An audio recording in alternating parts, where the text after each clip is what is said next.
Hello, Mother. Hello, daughter.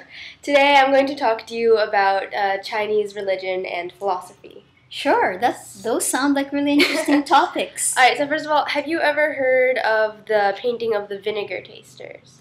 No, I haven't.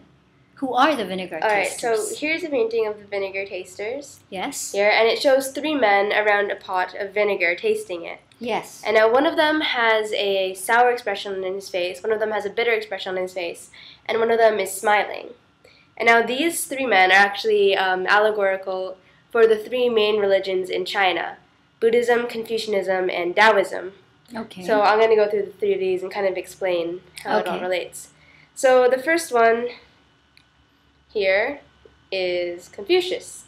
And which one is he? He's sour the sour face? one. Okay. Yeah, so Confucius believed that the time in which he lived, so he lived during the Warring States period, and he believed that China during that time was kind of sour. He believed the world was sour, and he was kind of nostalgic for the Zhou dynasty, which had come before that, where there were the great sage kings, Yao, Shun, and Yu.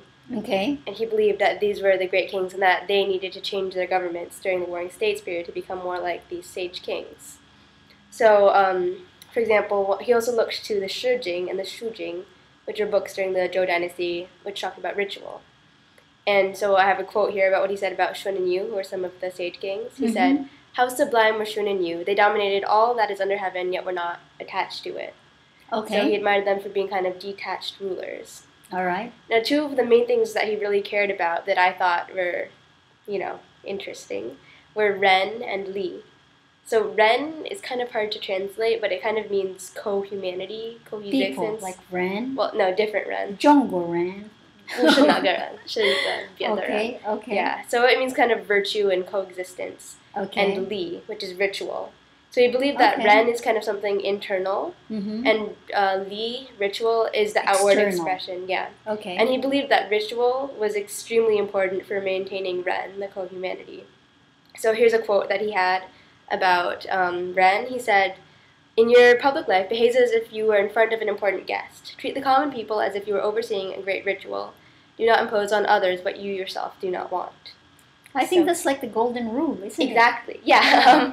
Actually, that's what I was going to say. Because it's actually kind of like the negative golden rule. Because, like, our golden rule is like... do unto others. Lots of dinosaurs, Mom! Oh, Leo, can you go outside for a second? For a second, we're just talking about Confucius. What's Confucius? He was really big into ritual. He was a Chinese philosopher, yeah. Yeah. And so he said, do not do unto others what you yourself do not want. So, Jesus' golden rule was do unto others as you would have them do unto you. Yeah. So, but then this kind of actually highlights a difference in Confucius' philosophy from what Jesus said, because Jesus kind of said do unto others, and it kind of shows like this Christian, like active do-gooding, whereas Confucius believed that you should just refrain from doing harm. Yeah, do no harm. So it's more of a passive kind of golden rule. Okay. And he also believed that rulers should lead by virtue.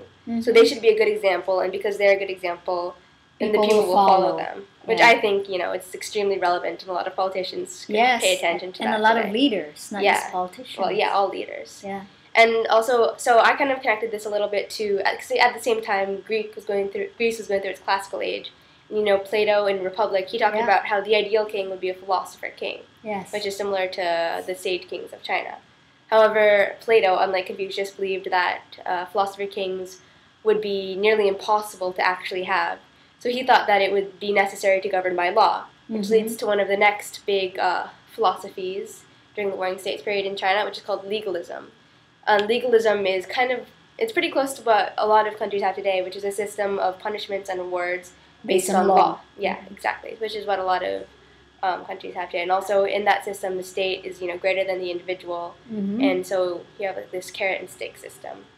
And I don't have as much to say about legalism because I don't think it's as interesting. Okay. Honestly. Okay. So now one of my favorite philosophies that I think you probably know quite a bit about is I didn't mention Buddhism. I'll talk about Buddhism. Yes. So Buddha. So is it the smiling one? No, Buddha actually is the one who's bitter. Buddha's the one who's bitter. Why? It's that guy right there. Why is he bitter? That shocks me. Well, because Buddha, I know you really like Buddhism, but the thing is, like, his perspective, according to like this allegory, his perspective on life is that it's kind of bitter. He talks a lot about suffering because the world is this veil of tears about suffering, and the point is to detach. And actually, the main goal, nirvana, is to escape from this world. So his view of this world is, that it's bitter. Because, the vinegar in this allegory represents, like, worldly experience. Okay.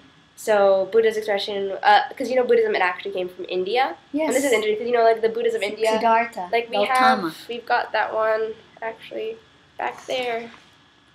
We have quite a few books in Buddhism, too. Yeah, but, it's like the Indian Buddha is kind of very thin, closed eyes, whereas the Buddha of China is the happy Buddha. So this kind of with the children. Yeah, with the children. So this kind of reflects this Chinese perspective, I guess, that this is kind of influenced by Taoism, I think, which I'll get to, which is a bit more like optimistic and optimistic about life.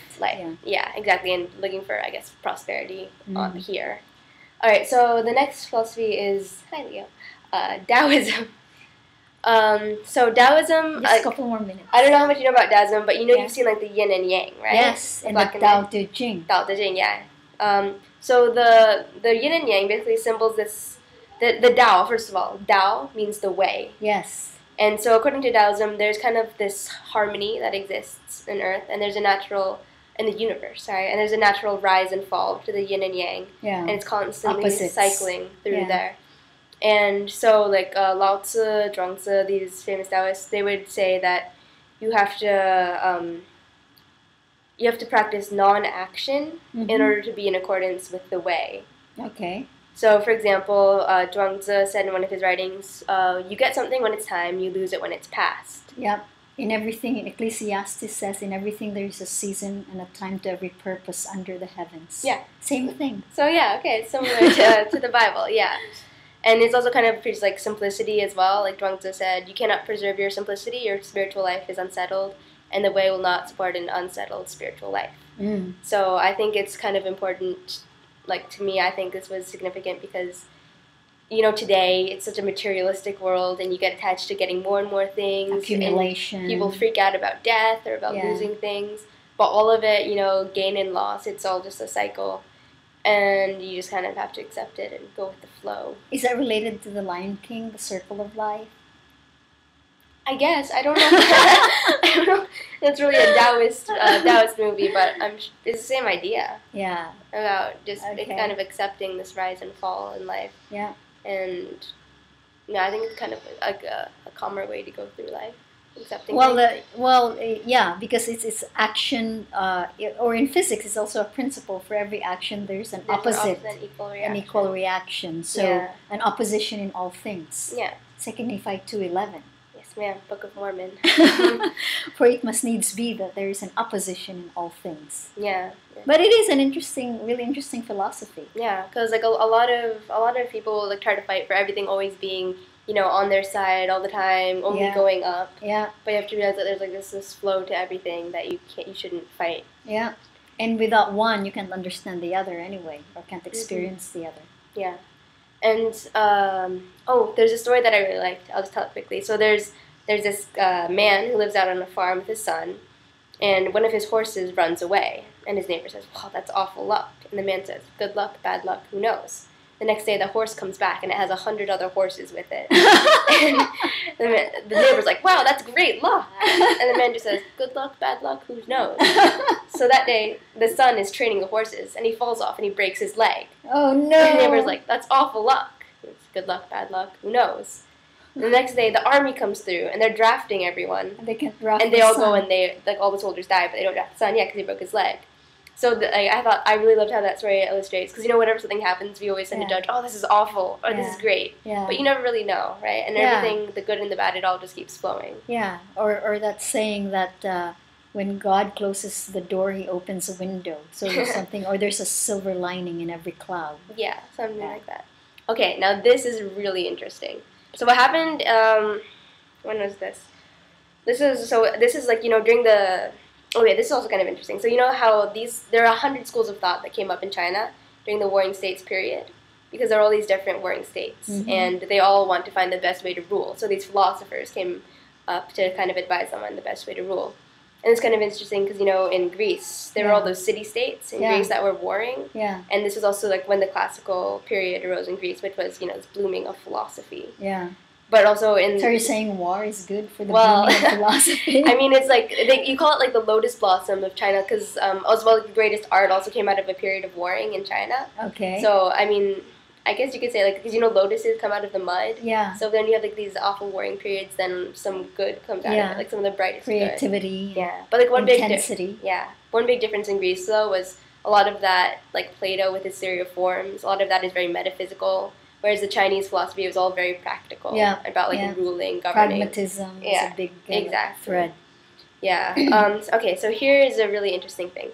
In China, during, I think, period of disunity, there was this thing that came up. Taoism had evolved into, there's this branch of it that sprung up called the Yellow Turbans. There was this peasant guy named Zhang Jue who proclaimed that he was God walking the earth. He was the savior of mankind. And he said that Lao Tzu, who wrote the Tao Te Ching, was actually God. And he basically started this whole salvation religion.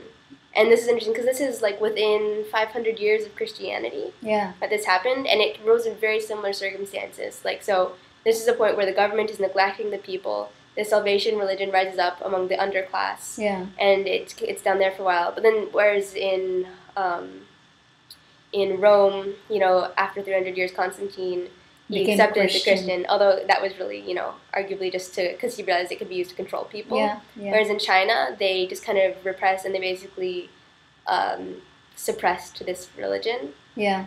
And many people argue, that the acceptance of Christianity was actually what led to the Dark Ages in Rome. And so I just think it's really interesting that this very, very similar religion came up in China at the same time, but because like they didn't accept it, like if they had, it's an interesting thing. Maybe China would have had its own Dark Ages, would have had its own crusades. They would have started, sending out missions to other parts of the world. Well, because you had to gain political power first to do all of that. They were destroyed completely. The followers of this guy. The followers of this Messiah type guy. Pretty much, yeah. Okay. So it never became like the mainstream religion. It was always like just a religion of like the underclass, and they tried to overthrow the government, but it didn't quite work out. Okay. Yeah. So that's pretty interesting, and also it's interesting I think that because Christianity during the Middle Ages they pretty much outlawed all of the Greek philosophies as hearsay, except for certain aspects of Plato and Aristotle. Whereas in China they kind of like even today they still hold on to these traditional aspects of Confucianism, of ritual and relationships and hierarchies.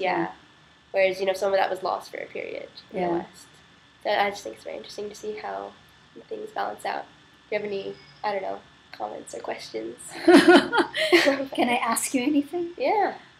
So what can you describe to me the Tao Te Ching? What is contained in that book? So the Tao Te Ching, it's written by Lao Tzu, who's kind of like the founder of Taoism. Yeah. Tao Te Ching, Tao means the way, De means virtue, and Jing is, I think it means like the book or collection. So it's a series of very short like chapters. Riddles, aren't they? Almost like riddles, because the thing is like back then they would write on bamboo, and bamboo was very expensive and hard to come by, so they would learn to write very briefly, but very profoundly, in their brevity.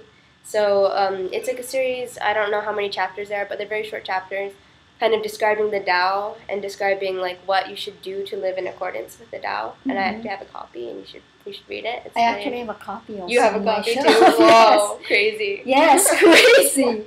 I think we have found a way. Yeah. Yeah.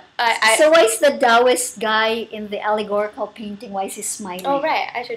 So basically the reason that he's smiling is because the Taoist recognizes that all of the hardship and suffering that the Buddha sees in life, and like the corruption, it's all part of this natural flow of life. So it's nothing to be upset about. It's nothing to be upset about, yeah, because he realizes that there's this rise and fall. Exactly, if you look at it, the yin and yang, if you look at it, there's like a heavy bit up here and a heavy bit down here, and it'll actually, it keeps spinning. So there's this constant rise and fall. So the Taoist, he realizes that this bad luck, good luck, it'll become good luck. And it's all... So just have equanimity in life. Because, yeah. But there's actually a lot of overlap with Buddhism. Because Buddhism, the idea of detachment, you don't really focus on the suffering. Yeah. In fact, because you're not attached to anything, you also develop the quality of equanimity, but you have to be compassionate. Yeah, I feel there's definitely the way out of suffering. I feel like there's an element of detachment in Taoism, but at the same time, I feel like Taoism is more. It's less about detaching yourself from the suffering. It's kind of like experience the suffering as well, and like you don't exactly detach from all your desires. So you'll like desire something, but then you can also be willing to let go of it. Yeah, it's very Buddhist actually. I mean, in Buddhism, if you suffer, you experience it, and because you have experienced and acknowledge it, that's the only way you can let go. So the same with happiness, experience it fully and then let go. Suffering, experience it fully, then let go. Wealth, experience it fully, then let go. Poverty, experience it fully. And then ask your parents for money. That's the plan. So, well, I'm very impressed by your knowledge. Thank you, Mother. Good job. It's good talk. Good job. Thanks. Bye.